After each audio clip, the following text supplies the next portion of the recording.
순탄치 않았습니다. 대통령 대신 직접 국정을 이어가겠다고 했다가 위헌이란 지적에 발을 뺐고 한한 공동 운영 방안 한동훈 대표가 먼저 들고 왔습니까? 저는 본 적도 없습니다.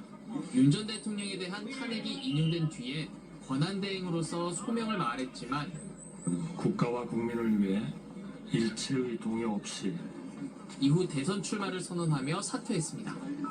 여러분, 저도 호남 사람입니다. 하지만 단일화는 난항이었고 김덕수, 홍덕수, 안덕수, 나덕수 그 어떤 덕수라도 알겠습니다. 출마 선언 9일 만에 후보 자리에서 내려와야 했습니다. 이어진 특검 수사 끝에 결국 한 전 총리는 관운의 사나이라는 별명이 보색하게 내란 방조 혐의를 받는 피고인 신분으로 재판을 받게 됐습니다. KBS 뉴스 이호준입니다. 내란 특검팀이 한덕수 전 국무총리를 불구속 상태로 재판에 넘겼습니다. 특검팀은 계엄 당일 한 전 총리의 구체적 행적을 공개하며 한 전 총리가 계엄에 적극 동조했다고 설명했습니다. 현예슬 기자입니다. 저희 5개 일단 준비했는데 구속영장이 기각된 지 이틀 만에 특검이 한덕수 전 총리를 재판에 넘겼습니다.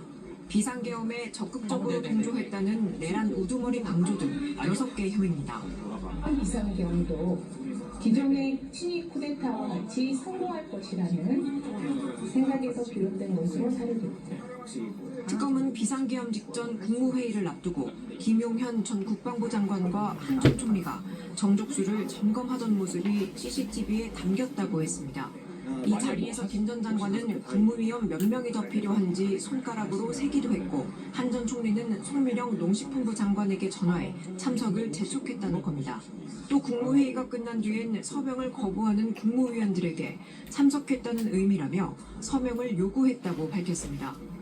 한 전 총리는 계엄을 막기 위한 국무회의였다고 말했지만 좀 더 많은 국무위원이 반대하고 계엄을 막고자 하는 특검은 당시 정황을 볼 때 적법한 계엄을 만들기 위한 동조 행위였다고 결론 내렸습니다. 국회에서 계엄 해제가 의결됐는데도 국무회의 소집을 3시간이나 미룬 것도 내란 방조로 봤습니다. 주변에서 계엄 해제를 위한 국무회의 소집을 건의했는데도 한 전 총리가 일단 기다려보라며 묵살했다는 진술도 확보했습니다.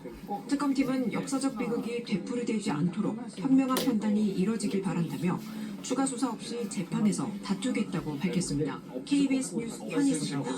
네, 아마도 그럴 것 같아요. 저 내부에서는 저희도 제한이 돼서 내부에서는 아예 안 돼요. 네. 그런 상황이 됐네요. 네. 아마도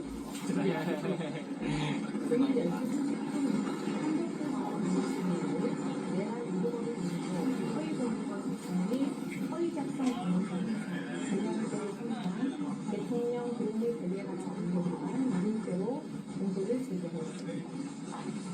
10월 3일 비상계엄 조직은 군용 차량을 맨몸으로 나가는 시민의 깜깜한 밤 당장을 넘어 국회로 들어간 국회의원들의 용기가 이루어낸 모습입니다. 피고인은 대통령의 유언 위법한 비상계엄을 막을 수 있었던 최고의 근데 어쩔 수 없을 것 같습니다. 네, 저희가 또 쓰면 또 이렇게 얼굴 걸릴 것 같아가지고 헌법 질서를 유린할 것이라는 생각으로 그 헌법적 책무를 다하지 않고 오히려 유언 위법한 비상계엄에 절차적 정당성 확보를 위한 적극적 행위를 하며 동조하는 행위를 하였습니다. 피고인의 위와 같은 행위는 공직 이력이 주어 12.3 비상계엄도 기존의 친위 쿠데타와 같이 성공할 것이라는 생각에서 비롯된 것으로 사료됩니다. 근데 또막 비상계엄이 회대된 이후 전반적인 수사가 이루어지자 자신의 행위를 은폐하고자 허위로 작성한 문서를 파기해두고 온 국민이 지켜보는 가운데 거짓을 말하였습니다. 자신은 이러한 역사적 비극이 되풀이되지 않도록 현명한 판단이 이루어지길 바라겠습니다. 이상입니다. 내란 우두머리 방조 혐의로 기소된 한덕수 전 국무총리의 재판이 오늘부터 시작됩니다. 서울중앙지법은 오늘 오후 2시 한 전 총리 사건의 첫 공판 준비기를 진행합니다.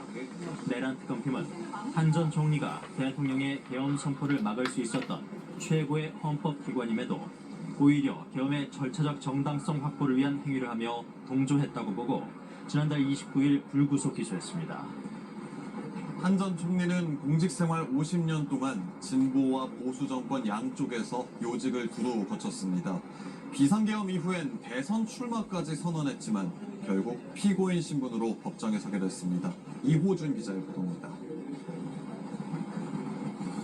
50년 넘는 공직생활 내내 한덕수 전 국무총리에겐 관운이 따랐습니다.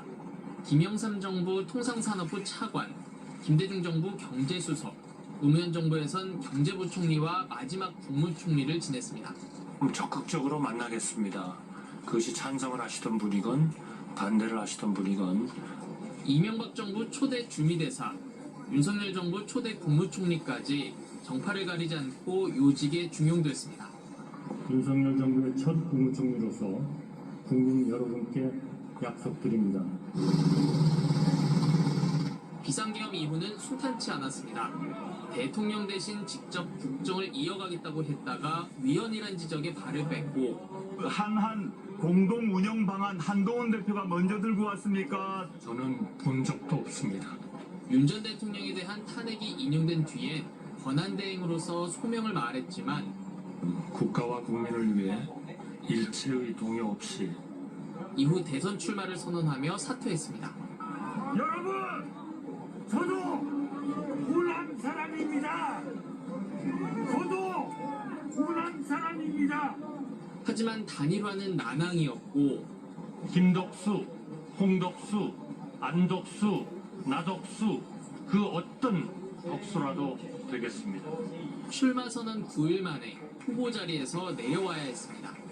이어진 특검 수사 끝에 결국 한 전 총리는 관운의 사나이라는 별명이 무색하게 내란 방조 혐의를 받는 피고인 신분으로 재판을 받게 됐습니다.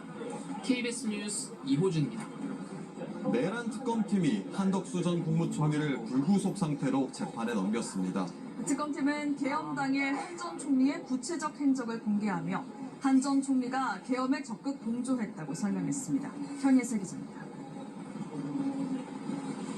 구속영장이 기각된 지 이틀 만에 특검이 한덕수 전 총리를 재판에 넘겼습니다. 비상계엄에 적극적으로 동조했다는 내란 우두머리 방조 등 6개 혐의입니다. 비상계엄도 기존의 친일 쿠데타와 같이 성공할 것이라는 생각에서 비롯된 것으로 사료됩니다.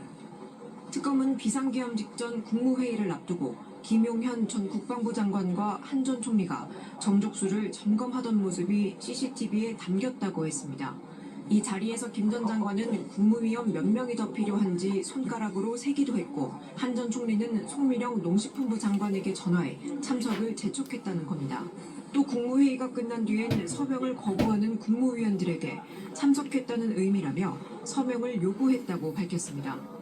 한 전 총리는 계엄을 막기 위한 국무회의였다고 말했지만 좀 더 많은 국무위원이 반대하고 계엄을 막고자 하는 특검은 당시 정황을 볼 때 적법한 계엄을 만들기 위한 동조행위였다고 결론 내렸습니다. 국회에서 계엄 해제가 의결됐는데도 국무회의 소집을 3시간이나 미룬 것도 내란 방조로 봤습니다. 주변에서 계엄 해제를 위한 국무회의 소집을 건의했는데도 한 전 총리가 일단 기다려보라며 묵살했다는 진술도 확보했습니다. 특검팀은 역사적 비극이 되풀이되지 않도록 현명한 판단이 이뤄지길 바란다며 추가 수사 없이 재판에서 다투겠다고 밝혔습니다. KBS 뉴스 현희슬입니다.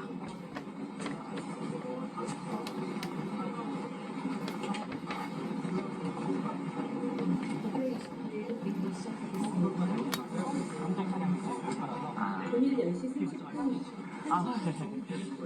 맞아요. 허위 공문서 작성이 허위 작성 말씀해 주시네요.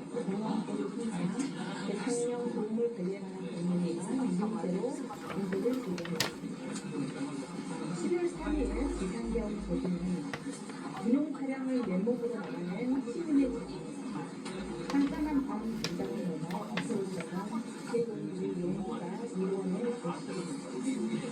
피고인은 대통령의 공방을 막을 수 있었던 최고의 헌법기관이었습니다. 그럼에도